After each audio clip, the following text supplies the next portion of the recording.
Joshua 9. The Gibeonite deception.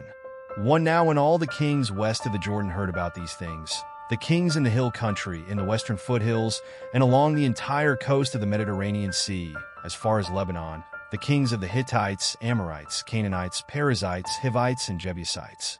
2 They came together to wage war against Joshua and Israel.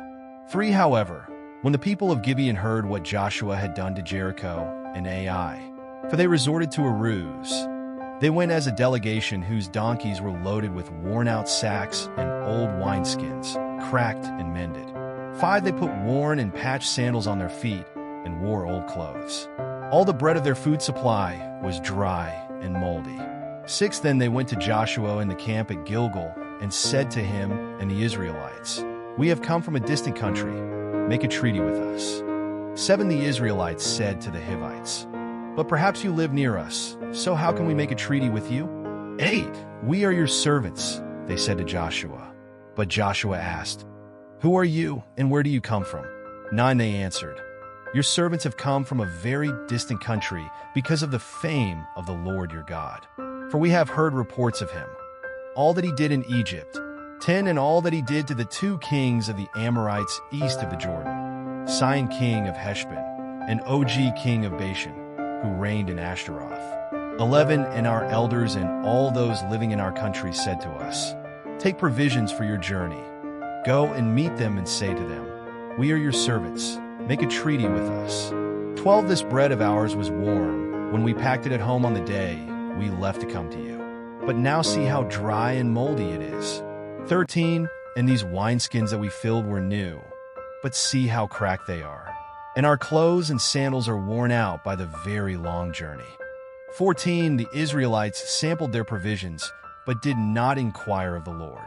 15 Then Joshua made a treaty of peace with them to let them live, and the leaders of the assembly ratified it by oath. 16 3 days after they made the treaty with the Gibeonites, the Israelites heard that they were neighbors, living near them. 17 So the Israelites set out, and on the 3rd day came to their cities, Gibeon, Kephirah, Beeroth, and Kiriath-Jearim. 18 But the Israelites did not attack them, because the leaders of the assembly had sworn an oath to them by the Lord, the God of Israel.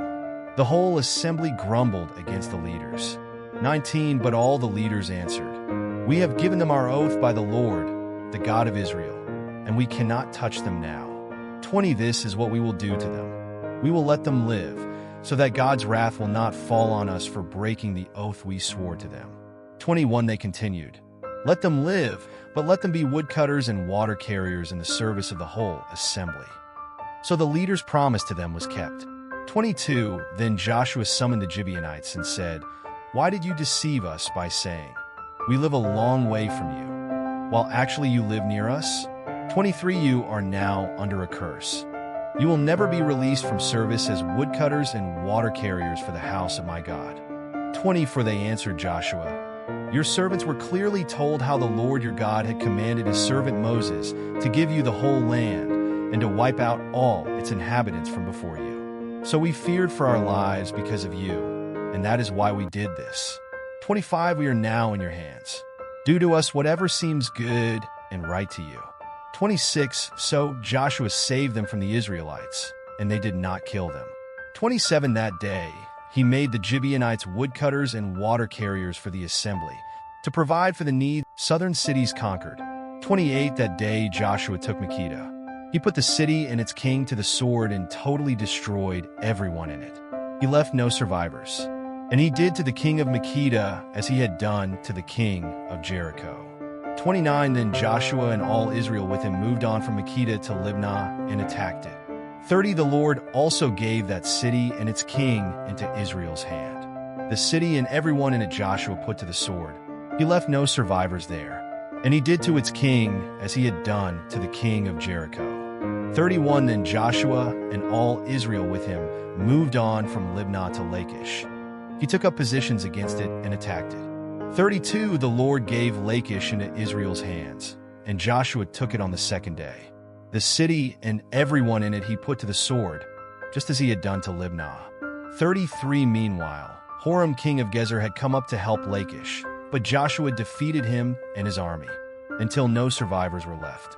34 Then Joshua and all Israel with him moved on from Lachish to Eglon. They took up positions against it and attacked it. 35 They captured it that same day and put it to the sword and totally destroyed everyone in it, just as they had done to Lachish. 36 Then Joshua and all Israel with him went up from Eglon to Hebron and attacked it. 37 They took the city and put it to the sword, together with its king, its villages, and everyone in it. They left no survivors. Just as at Eglon, they totally destroyed it and everyone in it. 38 Then Joshua and all Israel with him turned around and attacked Gibeon. 39 They took the city, its king, and its villages, and put them to the sword. Everyone in it they totally destroyed. They left no survivors. They did to Gibeon and its king as they had done to Libnah and its king and to Hebron. 40 So Joshua subdued the whole region, including the hill country, the Negev, the western foothills, and the mountain slopes, together with all their kings. He left no survivors. He totally destroyed all who breathed, just as the Lord, the God of Israel, had commanded. 41 Joshua subdued them from Kadesh Barnea to Gaza, and from the whole region of Goshen to Gibeon. 42 All these kings and their lands Joshua conquered in one campaign, because the Lord, the God of Israel, fought for Israel.